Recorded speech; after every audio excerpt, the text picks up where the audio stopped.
Traffic Jam is on now. Welcome to another edition of Traffic Jam's podcast. I'm your humble correspondent, yours truly, Dr. Dre. Yes, indeedy. And we're here to get a laugh, chuckle, make you maybe just bust out and act silly. So if we're gonna do that, we need some very funny people. And going for funny people, we're gonna go for Mr. Marvin Phipps, aka M Dub. Did I get that right? M Dubs with an S, but it's all good. M Dubs. I'm sorry. Yeah. I saw because some people say M Dub. I used to know a guy named Dub, but M Dubs with an S. How you doing, man? Where you from, first of all? I'm from Chicago, man. The south side of Chicago, Inglewood. Born and raised, man. City guy. So being in Chicago, what makes you a comedian coming from Chicago? What? For me, man, growing up in a large family, my mom had 9 kids, and I'm the youngest of 9. And we was, the story. We was poor. We had to play a lot of games, and we had to entertain ourselves. And we was just had to rely on our skills. And at them times, we didn't even know we was being funny. We would watch TV and do our own shows and do in our house at them times. And and just stuck, bro. Just been doing our thing like that. And of course, growing up, going to public school, not having the freshest gear, you're gonna get talked about, or what we call roasted in Chicago. And so you learn how to roast back, and it just expired from there, bro. Would you say your comedy was based on your community and location, or based on what you saw on television? Definitely my real life, how I grew up, my upbringing, my mom. That's my comedy, man. A lot of things that I experienced in childhood. To keep from crying, we had to be laughing. That's true. Yep. So you said, are you the youngest, oldest, middle child of 9 children? I'm the youngest, bro. I'm the youngest of 9. Everybody's so you're the baby. I'm the baby boy. Yep. Oh, so you got to look up and really crack jokes or get beat down. Yeah, and that's the funny thing. Like, I saw everybody mistake, and I was like, nope, I'm not gonna do what he did. Nope, I'm not gonna do what she did. Oh, you got married at 17? No, I ain't doing that. Nope. It was just, yeah. So I watched everybody, bro.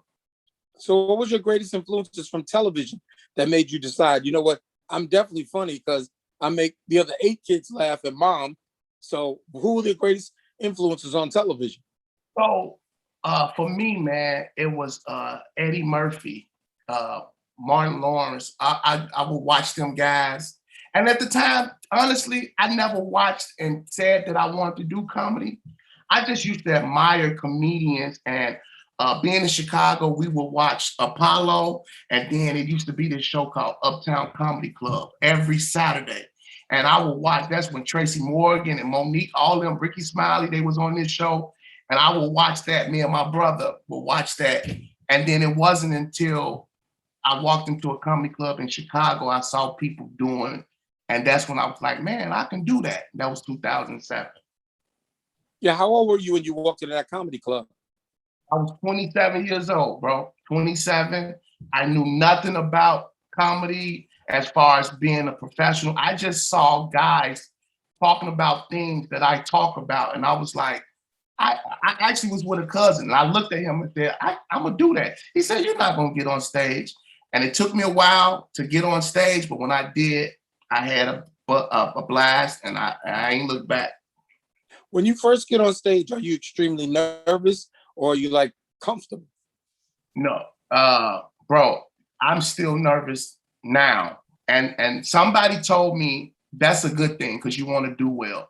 When you're not nervous, bro, you're gonna bomb. You're gonna have a bad. When you feel like, oh, I got this, it's not gonna go well for you. You want to have that nervousness, but when that first laugh comes, then you settle, you relax. It comes to you like you've been here before. You ready to go. But I'm always nervous.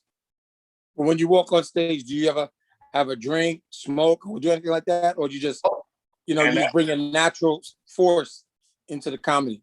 And that's the thing with Marvin Phipps, bro. I don't drink, I don't smoke. Every time I'm on stage, I'm natural. I do my ritual. I just say my prayer, say what I say before I walk up, and do what I do. And it's all live and natural, and just have fun and do what I do. Yep. So you say your prayer. So what does that make you? A religious person, spiritual person? How does that go? Everything, bro. Growing up with a single mom, it was 9 of us. We needed God, everything. So my mom really, we was that family. We went to church every Sunday, every Tuesday, stayed all day. So I'm whatever you call it, religious, spiritual, all that stuff. I definitely believe in God, believe in a higher power, all of the above, man. Everything. Yep. Now, did you get a lot of jokes and good stories from church? Because I know me growing up, I got a ton of them from church because I went to 2 churches. I went to a white church and I went to a black church. I can't even explain how that went down because my mother was into the black church and my father was into the white church because of his mother. So I had a whole bunch of jokes. What was your influence from church? And the crazy thing is, looking back, because I tell people this now, stand-up comedy and being a pastor is like, it's almost the same. Because you have to hold people attention. You have to kind of have humor. And it's like, I used to go to church with my mom. Everything was so funny to me. Like, especially when people was in the spirit or caught the Holy Ghost and running up and down. I'm like, yo, I even now when I go to church, my mind be wandering. I'm looking at people wigs. I'm like, her wig ain't right, or this ain't right. That third eye is open, man. Hey everybody, this is comedian Brad Williams, and you're watching The Traffic Jam. That's right. You could be watching porn, but you're not. You're watching The Traffic Jam. Good for you. Well, being the youngest of 9 kids and being from the south side of Chicago, did you ever get in any scraps with anybody else? And you said, don't mess with me. I got 8 brothers and sisters. We'll get you back. Oh, of course, man. Because in the hood, it's other families that got big siblings and large families. So you have them scraps in. And one thing, I had 2 brothers. I got 2 brothers and 6 sisters. So I didn't have a lot of brothers, but it was that point growing up in the 80s, you couldn't lose a fight because you got to come home and your brother's going to fight you. So it was one of those things where if you got into something, you got to take care of that or you're going to answer to me. So I didn't want to answer to my older brothers. So I wasn't losing too many fights because I had to go home to them and they weren't going to play with me. So, yeah. What was your first experience getting on a comedy stage? In other words, how did you convince the comedy store or the venue to let you get on as being an unknown?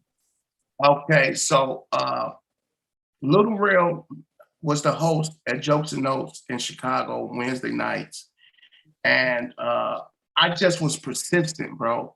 I learned how, because each club runs different. I learned how this club worked.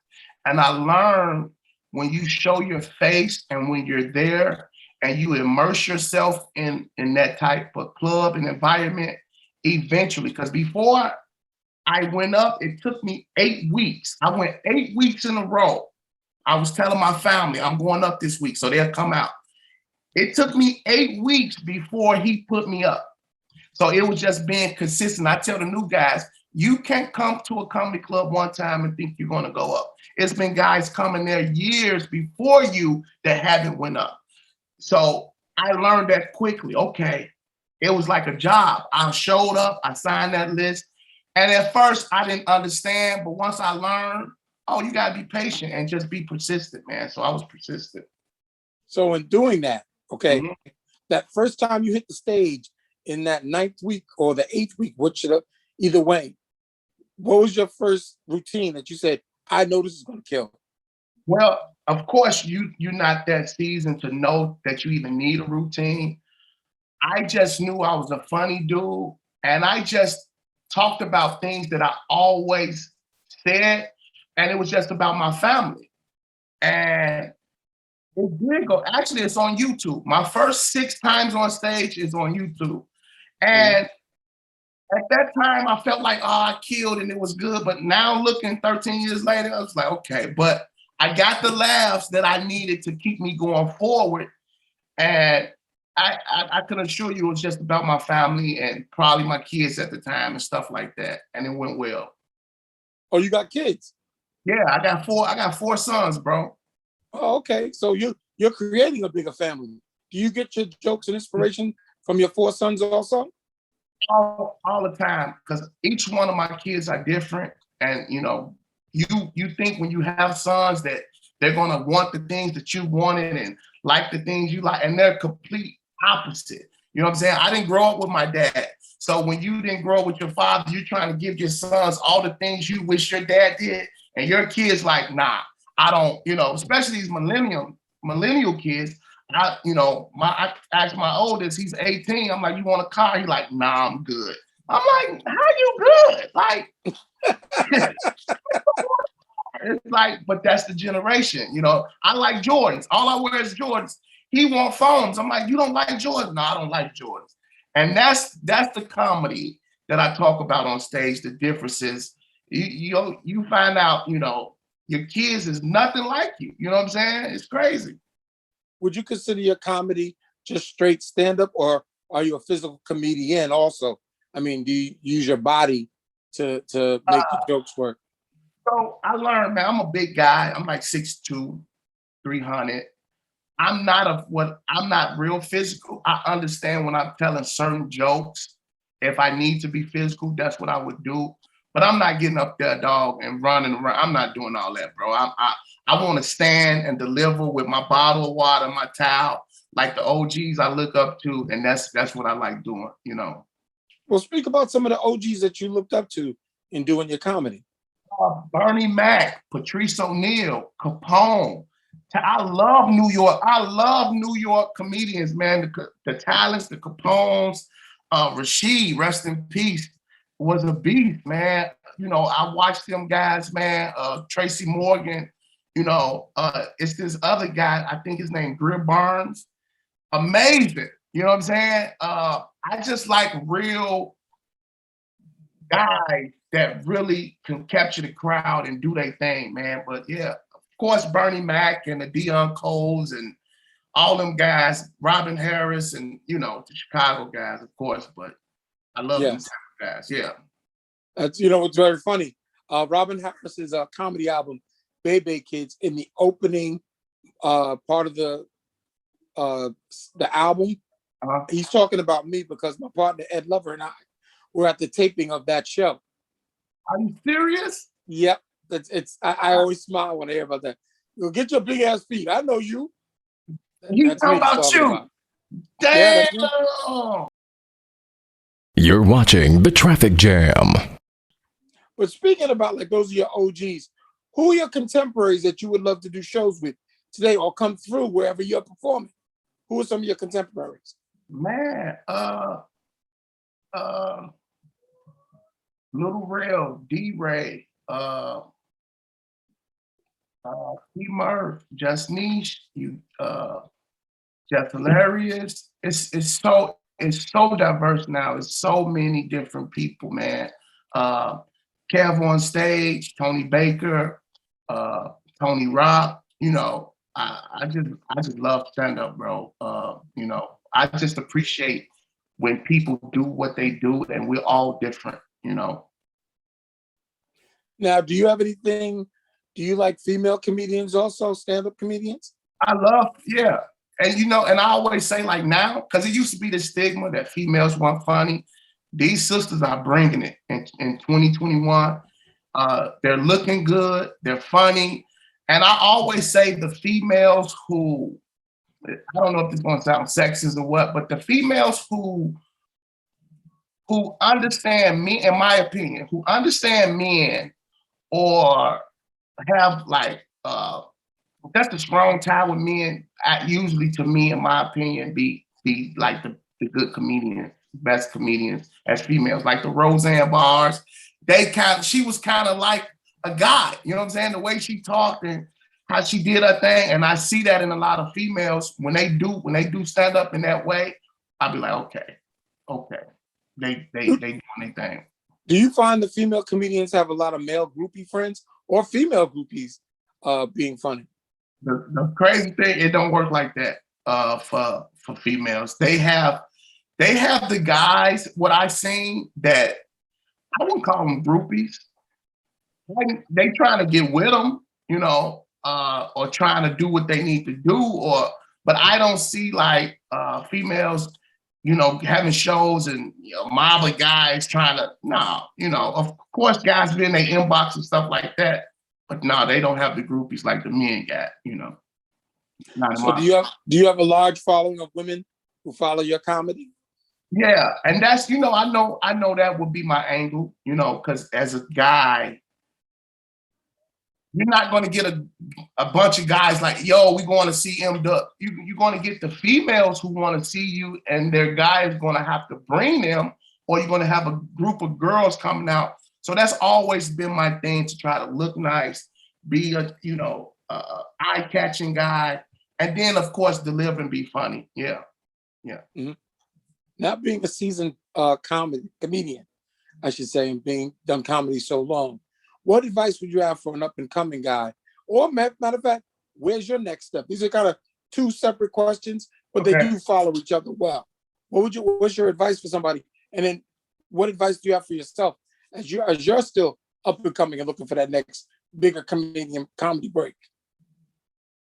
For a new comic, to be persistent, move around early, you know, meaning get out your hometown early. I kind of stayed in Chicago so long that about time I felt like I should have been getting out sooner.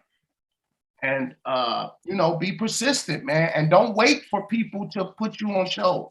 Don't wait. Go out and get it, man. And that's for me now. This next journey, I'm going out to get it. I'm creating shows and creating things and not waiting on someone to put me in their film or put me on this show. I got to create it. I got to create that podcast, create those things so I can be seen and heard. Do you think there's a color barrier in comedy, like going to white comedy clubs versus black comedy clubs? It definitely is. It definitely is. White clubs tell us that we have to be a draw, right? Especially in Chicago, we got Zane's, we got all these clubs up north. It's divided in Chicago. You got the north and the south. So when we try to get in these white clubs, they say, oh, you don't have a draw, you don't have a following. And then we go to their club and it's a guy on the venue we never heard of, and you go inside, it's 8 people in there. And it's like, you guys will let him headline with no draw, no following, but you're telling me I got to be Kevin Hart or Tommy Davidson. You know what I'm saying? And that's the BS with the white clubs, you know. And it's like, you know, but I don't know how we could get surpassed that. I don't know what we could do. Because when I go to Zany's and I see a black guy, it's usually somebody that's well known. You know, it's usually Tommy Davidson or you know, Ari Spears, or they don't have a black guy that you really don't know or just local. It's somebody with a name. But the white guys, I'm sure they have a name too, but they're not selling out like they making us seem like we have to sell out, if that makes any sense. Yo, what up, it's your boy, Ari Spears. Or maybe it's Paul Mooney, nigga. You are watching The Traffic Jam. Keep it locked. Like slavery and niggas, you're not going anywhere. Keep it locked. Okay, so next we're going to be working on the stomach or the abs, and I'm going to be having you do dead bugs. The reason why I'm going to have you do dead bugs is because we're actually going to work your whole core before specifically targeting the abs.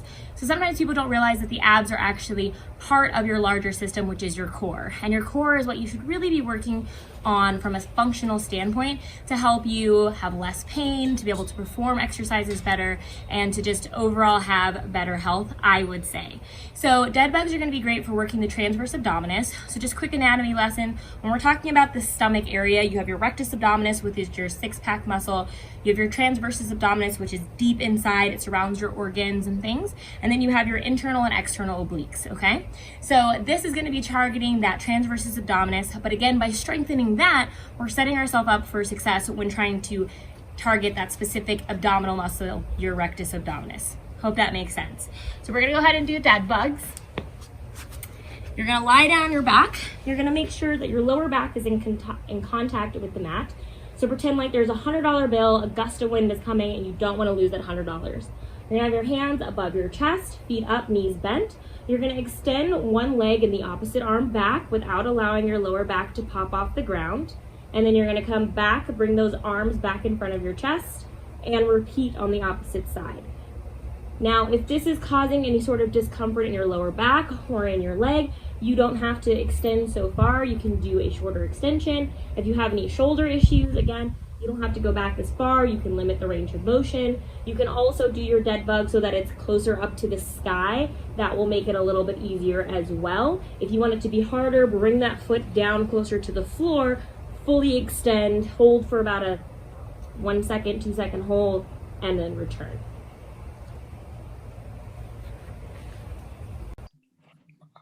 Well, do you have any social media pages you want to promote where people can actually hear some of your stuff besides YouTube for your first acts? Do you have what's your social media pages? How can people see you? Everything is Marvin Phipps, MarvinPhipps. That's my Instagram. That's my TikTok. That's my website. Everything. It's Marvin Phipps, man. MarvinPhipps. Thank you. Well, Marvin, I wish you the greatest success. Seems like you're on your grind and you're doing a great job with it. I'm definitely want to kick my feet up and come see you at a club because we're both big guys, except you're a little taller than me. What can I say? And, thank you for joining us here on Traffic Jams podcast with your humble host, the one and only Dr. Dre. Man, thank you so much, bro. It's a pleasure to even talking, sitting with you, brother. Like, for real, man. I had no idea which Dr. Dre this was. I'm about to call my uncle, like, guess who the hell I just talked to, bro? I appreciate it, man. Thank y'all so much, man. No, thank you, man. Thank you so much, man.